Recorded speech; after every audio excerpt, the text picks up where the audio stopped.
water pressurization system in toilet in LHP coach. इस video में LHP coach के toilet में प्रेशराइज्ड फ्लशिंग सिस्टम के बारे में चर्चा करेंगे। आमतौर पर कोच में नॉर्मल फ्लशिंग सिस्टम का उपयोग होता है। कुछ LHP कोच में प्रेशराइज्ड फ्लशिंग सिस्टम का शुरू किया गया है। इसमें एयर प्रेशर द्वारा वाटर को ठेल के फ्लश किया जाता है। ये है वाटर साइड फिलिंग पाइप। इस पाइप के द्वारा वाटर ओवरहेड टैंक में भरा जाता है। ये है आउटलेट पाइप। इस पाइप के द्वारा वाटर प्रेशराइजर यूनिट में सप्लाई होता है। बीच में एक आइसोलेशन बॉल वाल्व है। ज़रूरत पड़ने पर वाटर सप्लाई को बंद किया जा सकता है। प्रेशराइजर यूनिट का अंदर एक पिस्टन होता है जिसका सामने वाला भाग में लगभग 1.5 लीटर पानी जमा होता है। ये है नॉन रिटर्न वाल्व जो पानी को प्रेशराइजर यूनिट में आने देता है लेकिन रिटर्न नहीं जाने देता।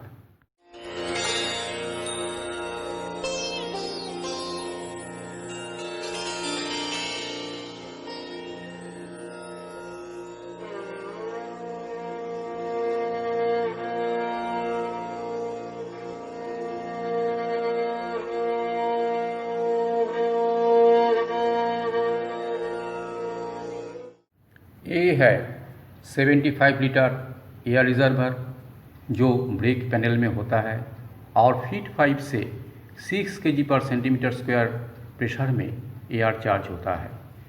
इस एयर रिजर्वर से एयर चारों टॉयलेट में सप्लाई होता है। यहाँ पर ब्रेक पैनल में एक आइसोलेटिंग कॉक है जो ज़रूरत पड़ने पर पूरा सिस्टम को आइसोलेट कर देता है। और टॉयलेट का अंदर यहाँ पर एक आइसोलेशन बॉल वाल्व है जो ज़रूरत पड़ने पर एक टॉयलेट को आइसोलेट कर देता है।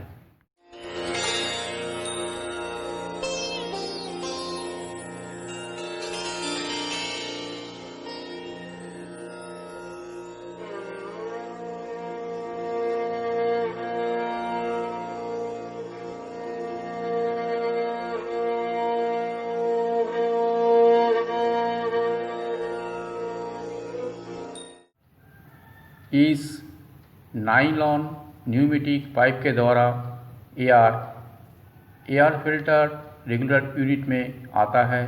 ये है प्रेशर गेज। साधारणतौर पर 3 से 4 kg एयर प्रेशर का ज़रूरत होता है।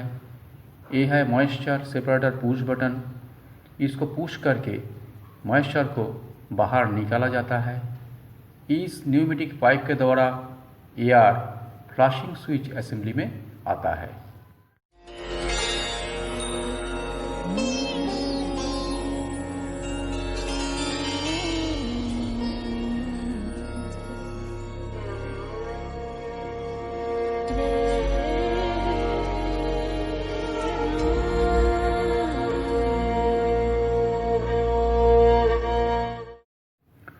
फ्लशिंग स्विच असेंबली से 2 पाइप प्रेशराइजर यूनिट में आता है।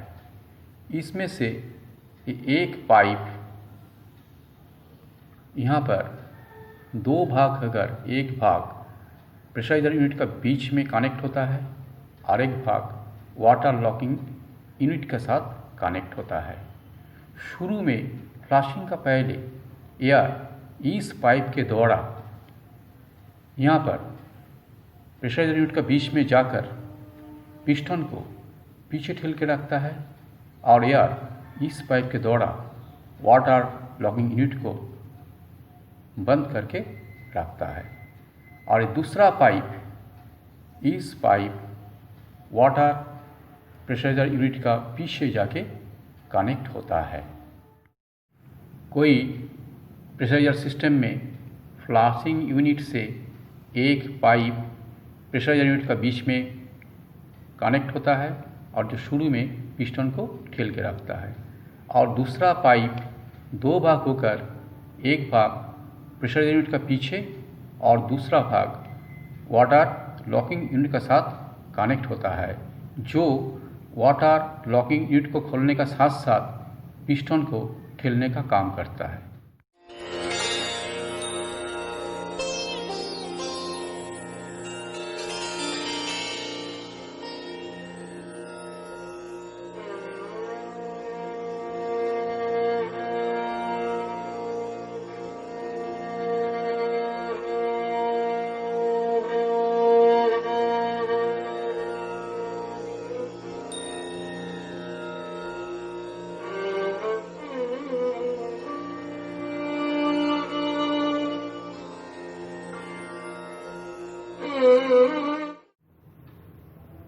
ये है पुश बटन।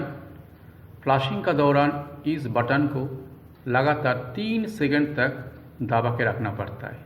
तब वाटर लॉकिंग यूनिट का एयर प्रेशर और जो एयर प्रेशर पिस्टन को ठेलने का काम करता है, ये प्रेशर इस पाइप के द्वारा यहाँ से बाहर निकल जाता है, वाटर लॉकिंग यूनिट खुल जाता है, साथ साथ इस पाइप के द्वारा एयर प्रेशराइजर यूनिट का पीछे जाकर पिस्टन को ठेलता है और पिस्टन का सामने वाला भाग में जो वाटर है उसको 2 से 3 kg प्रेशर में इस पाइप के द्वारा कमोड बाउल में जाके फ्लश होता है। इस समय ये नॉन रिटर्न वाल्व वाटर को यहाँ से वापस जाने में रुकता है।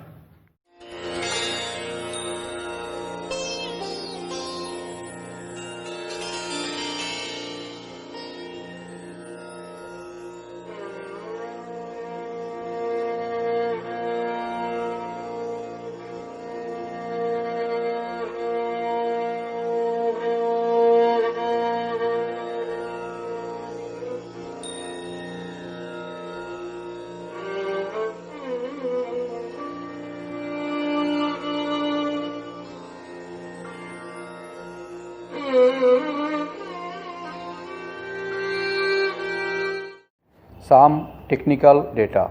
Operating method: pneumatic plus manual press using push button. System operating pressure 2 to 8 bar. Pressurizer operating pressure 2 to 3 bar. Medium compressed air, media, water. Water source: overhead water tank in coach. Air source: 75 liter capacity air reservoir in brake panel. Water volume per flush 1.5 liter approximately. System response time 3 seconds after complete pressing of flush valve.